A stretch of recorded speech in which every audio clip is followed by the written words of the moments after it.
Record. So this is the vocabulary self-awareness vocabulary strategy. This strategy, you have a column all the way on the far left, including your words. So the words I'm using today as an example is water, small, and innovation.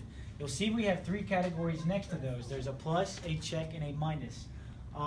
You would simply review the terms that I have, water, and you would ask yourself, do you know the definition of that term, and could you list an example of that term? If the answer to that is yes, you would put a plus sign in the plus category, and you're good to go.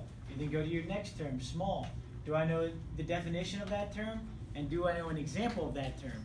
If you can only answer one of the two, if you only know the definition and or the example, then you would do the check column. That means you either know the definition or you know the example, but you're not completely familiar with both. The third category you can select is a minus category. That means I don't know the definition or I don't know the example. That means that's a term that I had to review further. The next two categories are example and definition. What you simply do is you go through this as you would write out what an example of water would be. So you could do a river for water, and then the definition of water would go in the far column.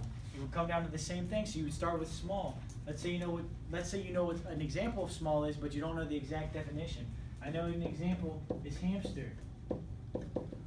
I'll leave out the definition for now until I was completely familiar with the definition.